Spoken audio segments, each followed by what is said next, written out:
술자리에서 친구에게 들은 이야기다. 친구가 어릴 적이었다. 여름에 동생과 시골 할머니 댁에 놀러 갔었다고 한다. 다들 그러듯 시골에서 신나게 놀고 계곡에서 물놀이도 하며 즐거운 시간을 보냈다고 한다. 그러다 해가 지고 저녁이 되어 식사를 하고 도란도란 이야기를 하고 있는데 할머니께서 문득 말씀하셨다고 한다. 절대 밤에 읍내로 나가면 안 된다. 할머니의 얼굴은 무척 진지했다고 한다. 할머니 댁은 너무 시골이다 보니 가게까지 자전거를 타고 30분은 나가야 했다.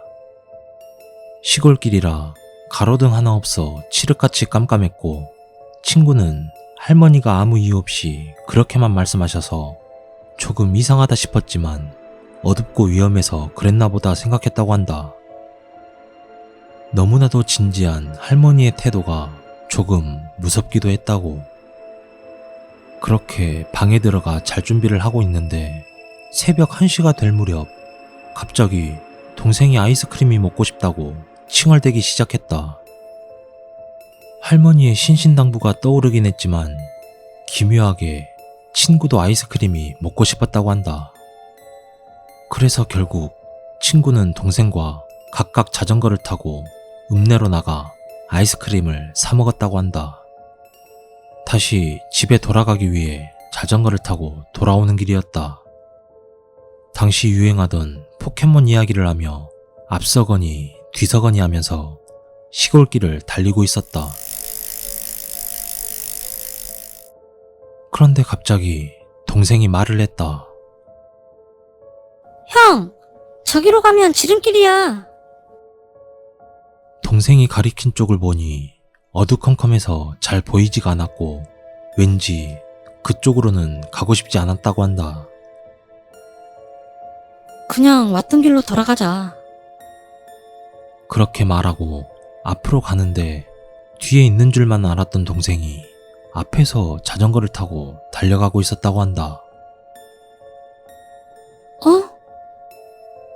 그 순간 친구는 등골이 오싹했다고. 그럼 도대체 내 뒤에서 말을 건 사람은 누구지? 그때 할머니가 엄포를 넣던 게 떠올랐다고 한다. 절대 밤에 읍내로 나가면 안 된다. 친구는 식은땀을 줄줄 흘리며 자전거 페달을 밟아 집까지 돌아왔다고 한다. 집에 도착해서 자전거에서 내리는데 귓가에서 소리가 들렸다고. 도저히 무서움을 참을 수 없던 친구는 동생 손목을 잡아 끌고 방으로 들어가 이불을 뒤집어 쓰고 있었다고 한다. 다음날 할머니께는 밤새 읍내 갔던 걸 비밀로 하고 아침을 먹은 뒤 집에 돌아가려 버스를 탔다. 친구는 전날 알 수 없는 목소리가 지름길이라 말했던 길이 무슨 길이었는지 궁금했다고 한다. 그렇게 버스 창가에 앉아 주변을 주의 깊게 바라보고 있었다.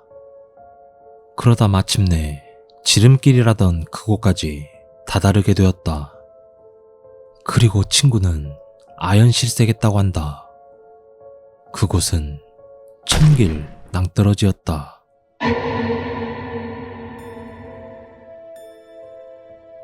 만약 그때 뒤에서 들려오던 목소리를 믿고 지름길이라던 곳으로 방향을 틀었더라면 어떻게 됐을지.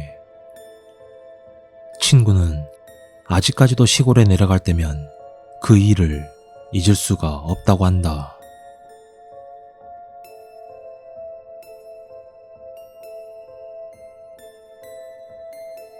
강원도 모 사단의 포병부대에서 근무할 때의 일이다. 이야기에 앞서 155mm 견인포에 대한 이야기를 잠깐 하자면 155mm 견인포는 평소에는 포상이라고 불리는 커다란 무덤처럼 생긴 곳에 두고 실제 북한의 부대를 항상 겨누고 있다. 그런데 포가 고정이 되어 있어도 그날의 바람이나 기상 상황에 따라 목표 지점이 달라져 4시간에 한 번씩 방향을 조금씩 틀어주는 재원 장입을 해야 한다. 그곳에서 근무한 지 일주일이 지났을 때쯤 나에게도 재원 장입 근무가 돌아왔다. 4시간마다 하는 것이기에 새벽에도 어김없었고 첫 임무가 새벽 2시. 6개의 포상을 돌며 포를 미세하게 조정하는 것이었다. 선임 한 명과 같이 근무조가 짜였지만 아무 의미 없었다. 나 혼자 랜턴 하나 들고 새벽에 길을 나섰다. 난 겁이 많이 없었고 집도 시골이라 밤길이나 어두운 숲속 따위는 별 생각 없이 잘 다니는 편이었다. 처음이지만 낮에 배운 대로 차근차근 잘 해나갔다. 상황실에서 받은 재원표대로 방향 포경을 맞추고 좌우를 맞춘 후 팔꿈치 포경을 보고 상하를 맞추고 있었다. 그렇게 6포부터 5, 4, 3 이렇게 하나하나 재원을 장입해갔다. 그리고 2포 앞에 갔을 때 낮에 선임들이 하던 이야기가 떠올랐다. 이 포엔 귀신이 있어서 안 가는 게 좋을 거다. 새벽에 이포에 가면 랜턴이 저절로 꺼진다. 오래전에 이 포에서 목을 매단 사람이 있다. 난 그다지 개의치 않으며 2포상으로 들어갔다. 그런데 정말로 랜턴이 꺼졌다. 뭐야, 정말 꺼지잖아. 배터리가 다 된 건가? 약간 놀라긴 했지만 침착하게 재원 장입을 하려고 포로 다가갔다. 포에는 영구 발광하는 방사능 장치가 있어 불빛이 없어도 재원 장입이 가능하다. 난 방향 포경에 눈을 갖다 대고 좌우를 맞춘 뒤 상하를 맞추기 위해 팔꿈치 포경에 눈을 갖다 댄 순간 난 정말 큰 소리를 지르며 그대로 뒤돌아 막사를 향해 달려갔다. 정말 정신을 잃을 정도로 미친 듯이 달려간 것 같다.